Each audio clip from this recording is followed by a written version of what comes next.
Assalamualaikum warahmatullahi wabarakatuh. Perkenalkan, kami dari kelompok 2 pengantar manajemen kelas K. Di sini kami akan mempresentasikan study case kami yang berjudul Too Much Intelligence. Next.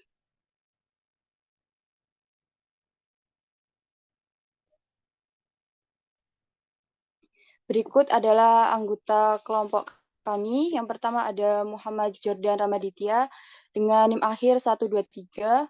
Kemudian ada Raffi Surya Ramadan dengan NIM akhir 138. Dan ada Nabila Maulaya Afada dengan NIM akhir 180.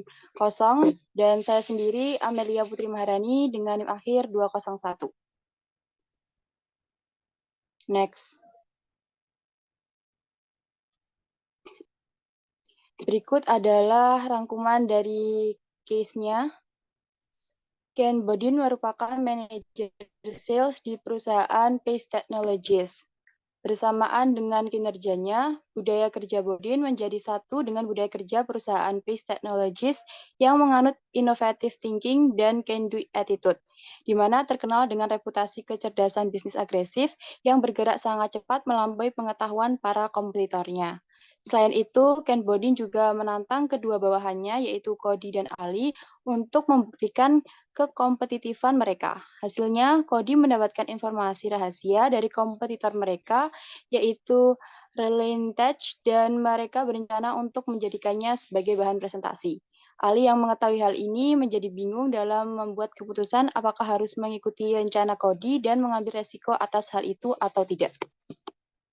Untuk pertanyaan pertama, bagaimana Ken Bodin membentuk sales culture pada perusahaannya? Menurut Anda, bagaimana culture tersebut berada pada pre-konvensional, konvensional, atau post-konvensional level dalam perkembangan moral? Kenapa? Nah, Bodin membentuk sales culture para pekerjanya sangat kompetitif dan sangat ketat dengan kepemimpinan autokratis dan koersif. Apa sih kepemimpinan autokratis itu? Autokratis ini merupakan kepemimpinan yang berpusat pada satu orang saja, di mana seorang atasan mengambil keputusan secara absolut dan bawahan tidak bisa melawan. Nah, dalam gaya autokrasi, seorang pemimpin merupakan tokoh yang memberikan banyak pengaruh pada pengikut atau bawahannya. Bisa dilihat bahwa para bawahan Bodin meniru perilakunya dalam bekerja.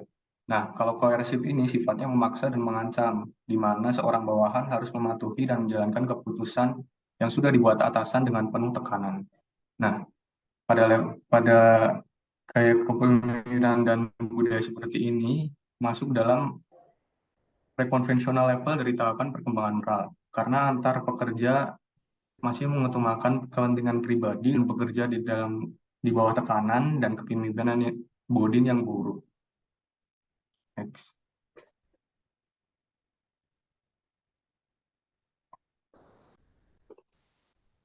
Oke, untuk question nomor 2 itu, apa yang Alislan yang harus dilakukan jika kamu ada di posisi dia?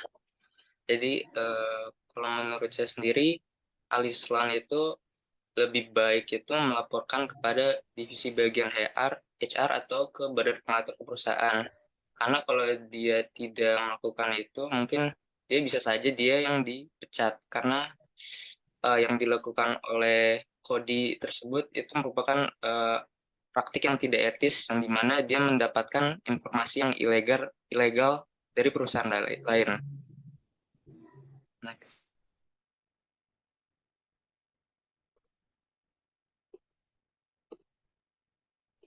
Pertanyaan nomor 3, bagaimana keputusan Kodi bisa berbeda jika dia mendasarkannya pada pendekatan utilitarian dengan individualisme pendekatan dengan pendekatan praktis untuk membuat keputusan etis.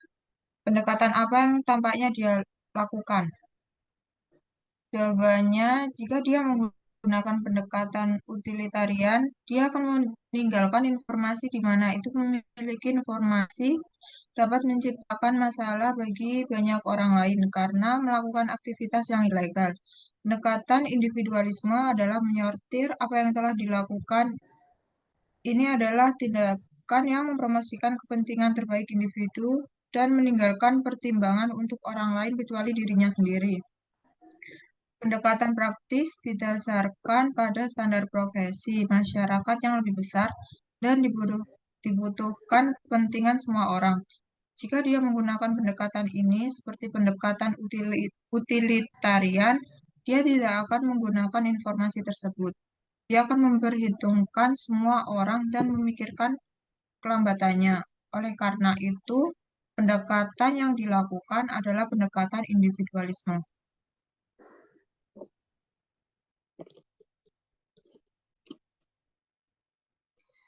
Sekian dari kelompok kami. Jika ada pertanyaan maupun jawaban lain, bisa tulis di kolom komentar. Terima kasih atas perhatiannya. Wassalamualaikum warahmatullahi wabarakatuh.